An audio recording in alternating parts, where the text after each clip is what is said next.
안녕하십니까. 디지털조선TV에서 정치 내시경이라는 유튜브 방송을 하던 김종래입니다.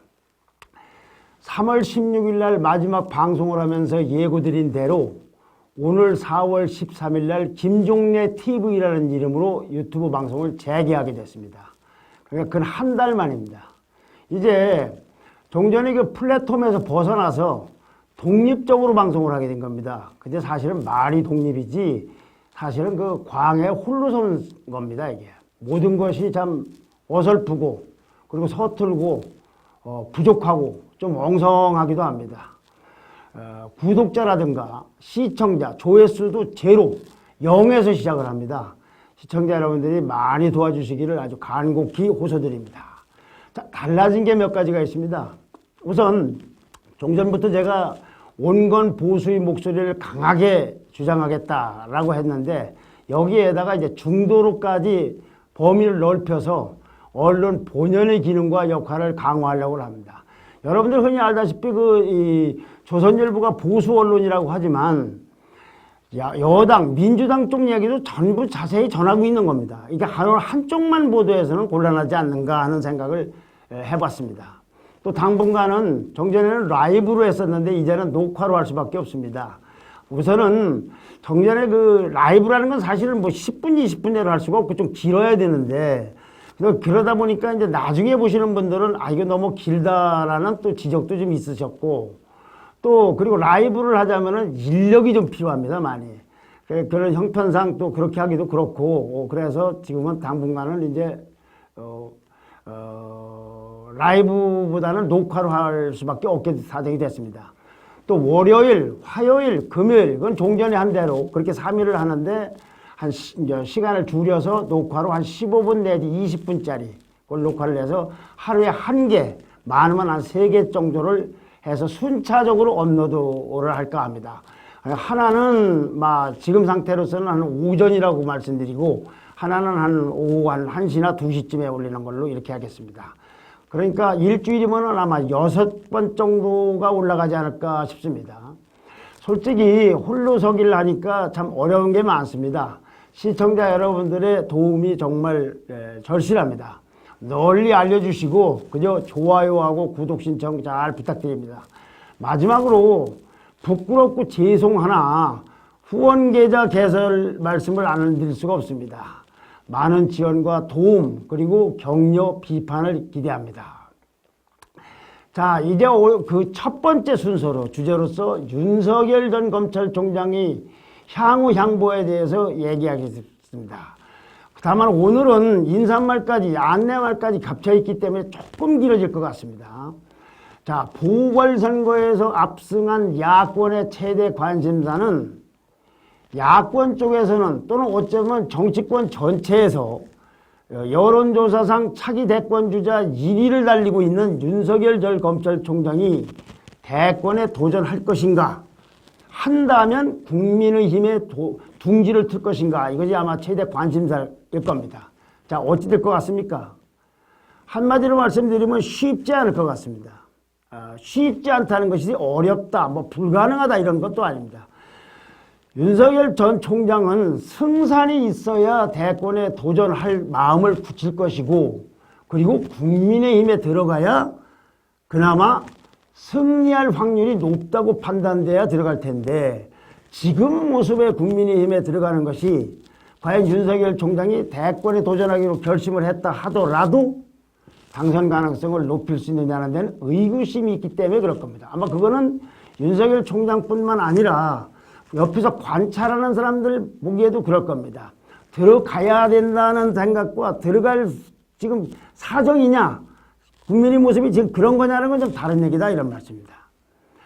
자, 이걸 하려면 이제 보궐선거 결과를 좀 분석을 해야 되는데요. 그동안에 언론에 좀 나온 것도 있지만 주로 크게 부각되지 않은 부분 몇 가지를 말씀드려볼까 합니다. 국민의힘의 승리를 안겨준 이번 보궐선거는 압도적으로 많은 수의 유권자들이 사실은 국민의힘을 찍었다라기보다는 문재인 정권이 반대 후보에게 찍은 겁니다. 그래서 심지어 진중권 교수 같은 분은 오세훈 대신에 막대기를 출마시켰다면 아마 표차가 더 컸을 것이라는 아주 시니컬한 분석까지 내놓고 있습니다. 이런 결과는 특히 친문 독주와 그리고 그들이 오만, 내로남불, 불공정, 무능, 거짓말 여기에 염증을 느낀 2030 세대가 친문을 비토한 결과라고 할 수가 있습니다. 특히 이 20대 남성은 72.5%가 국민의힘의 오세훈 후보에게 투표했다고 합니다. 그런데 여기서 조금 더 살펴볼 대목이 있습니다. 20대 남성과는 달리 여성들은 20대 여성들은 박영선 후보에게 44%를 지지해 오세훈 후보보다 조금 앞섰습니다. 자, 이번 선거가 어떻게 실시됐습니까? 성추행으로 실시된 선거 아닙니까? 그런데 성추행으로 때문에 실시된 선거다. 그러면 아마도 상식적으로 생각하면 20대 여성이 가장 민감한 반응을 보였을 것이고 보여야 했고 그리고 그들은 민주당 아닌 당을 찍는 것이 상식일 겁니다. 그런데 이상하게 20대 여성 쪽에서는 박영선 후보가 조금이라도 오세훈 후보를 앞섰다. 이거는 20대 여성들에게 국민의힘에 대한 혐오가 얼마나 심각한지를 알 수 있는 거 아닌가 싶습니다.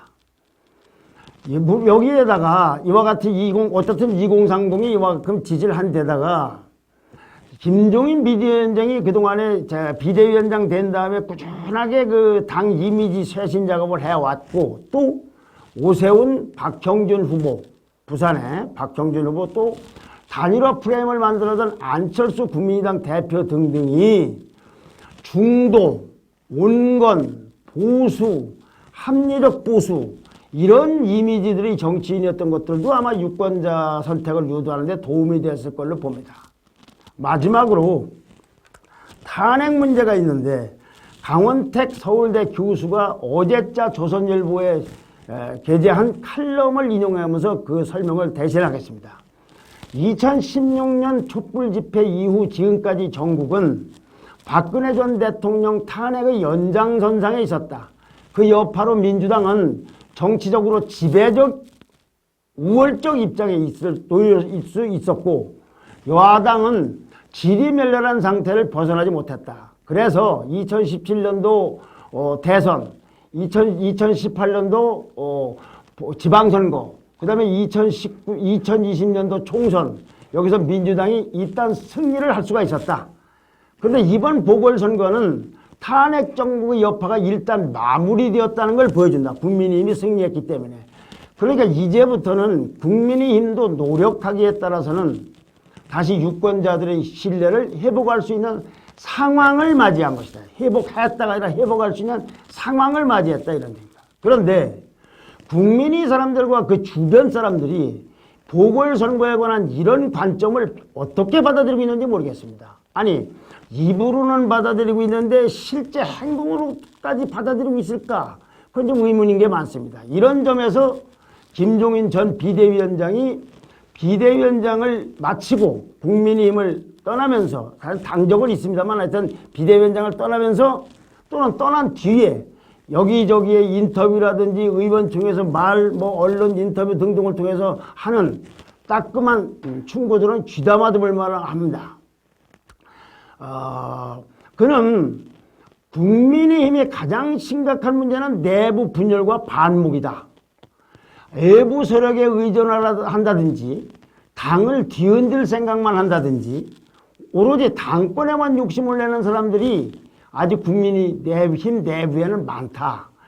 아침마다 국회로 출근하면서 국민의힘으로 출근하면서 내가 무엇 때문에 이 짓을 하나 생각한 게 한두 번이 아니다. 5.18 묘지 앞에서 무릎을 꿇고 오니까 딴 생각이 있어서 그랬다는 식으로 비난도 하고 정강정책을 바꾼다고 하니까 좌클릭을 한다느니 정체성에 위반된다는 얘기가 했다. 그리고 심지어는 나보고 민주당 스파이라는 사람들도 있었다. 더 있을 수가 없었다. 나는 그 자리에 잘난 사람들이 많다. 당대표하고 싶은 사람들이 한두 명이 아니다. 심지어는 내 면전에 대고 언제 나가냐고 묻는 중진들도 있었습니다. 자, 국민의힘은 지금 그 국민의힘은 지금 김종인 위원장이 떠나자 김종인 위원장의 빈자리를 차지하려고 저마다 지금 혈안이 돼 있습니다. 김종인에게 대놓고 언제 나가자고 했다는 그 영남권 중진부터가 그렇다고 합니다. 이런 인사들에다가 당 밖에서 또는 당 안에서 당권 향배에 영향력을 미치려고 하는 인사들까지 포함하면 이런 사람들을 이번에 국민의힘을 지지한, 아마도 처음 지지했을 수도 있을지 모르는 2030이나 40대나 중도층이나 무당파 유권자들에게 어떻게 비칠지 모르겠습니다. 이게 보궐선거 민의에 부응하고 내년 정권 탈환하려는, 그래서 쇄신을 해야 하는 정당의 모습인가, 이걸 자신하고 있을지 좀 의문입니다. 윤석열 총장의 그 고민은 바로 여기 있다고 봅니다. 영남당, 수국골통당, 이미지를 벗기 어려운 이런 국민의힘의 저런 모습으로서는 아마 들어간다 하더라도 대권에 승산이 있다고 자신하기가 쉽지 않을 겁니다. 달리 또 하나 볼 게 있습니다. 보궐선거에서 민주당이 참패한 건 맞지만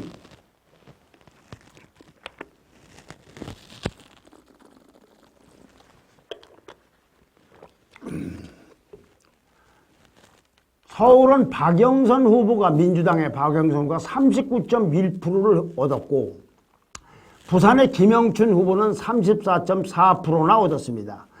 34.4%나 39.1%나 라고 얘기하는 것은 솔직하게 말씀드리면 제 예상보다 또는 제 주변 사람들의 예상보다 훨씬 많이 받았기 때문에 그렇습니다.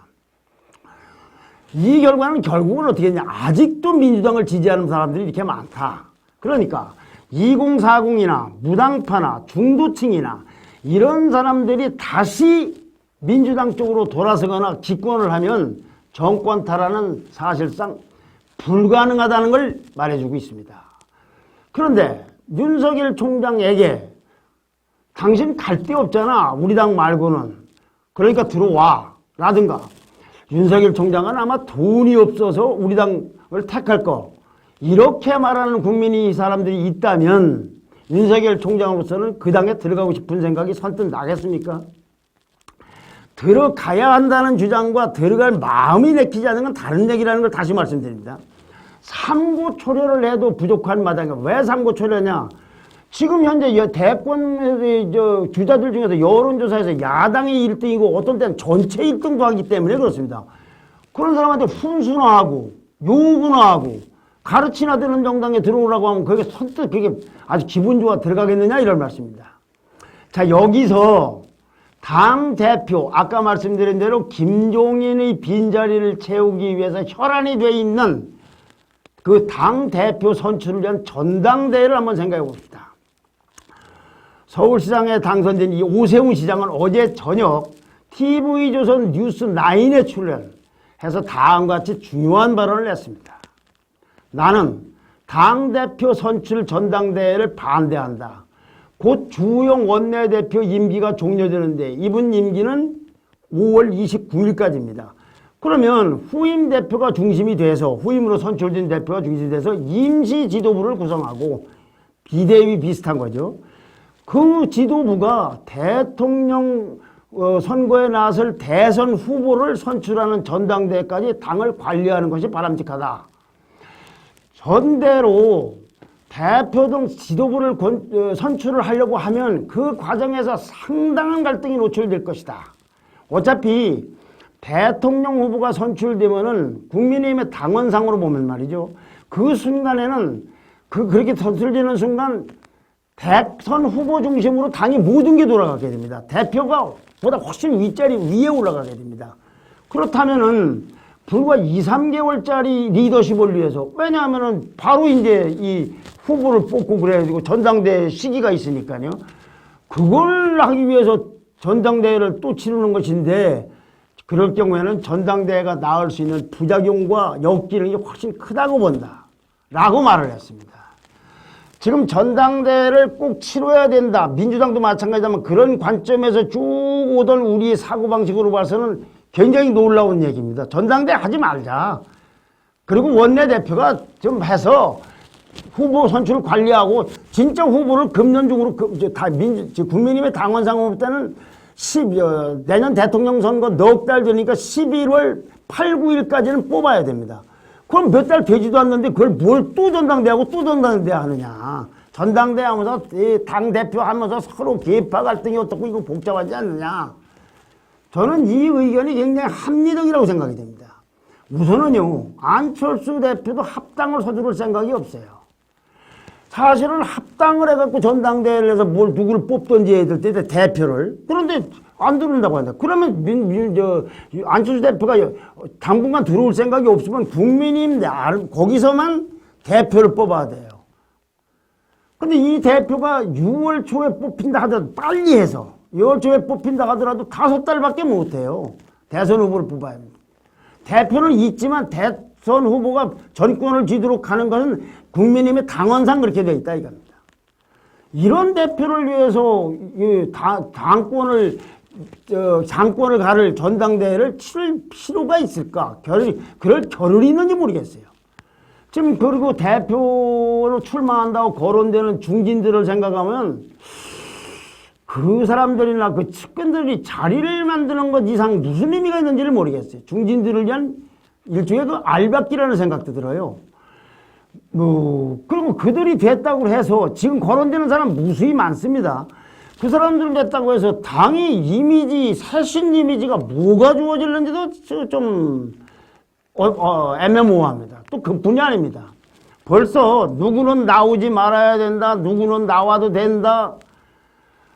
당직을 지금 갖고 있는 사람은 대표 나오려면 빨리 당직을 그만둬야 된다. 지금 대표에 도전하려는 초선 의원 뒤에는 어떤 대권 주자가 있다. 집단 지도 체제로 바꿔야 된다 등등 온통 지금 당권 얘기예요. 당권 얘기. 쇄신 얘기가 아닙니다. 말은 쇄신한다고 하지만 실제로 논란은 이렇게 되고 있다 이거죠.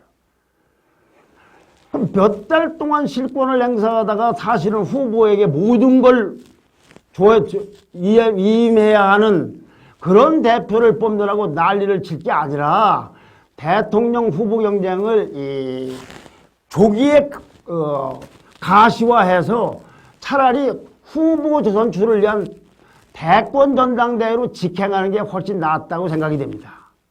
물론 후보 전대가 되면은 거기에는 윤석열 전 총장이든 안철수 대표든 누구에게나 이 국민의힘에 들어오지 않더라도 문호가 개방돼야 될 겁니다.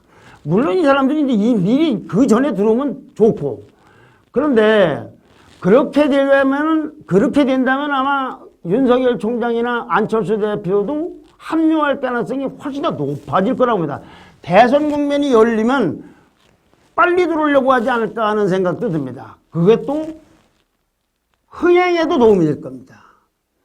자, 오늘 여기까지입니다. 좋아요와 구독 신청 부탁드립니다. 감사합니다.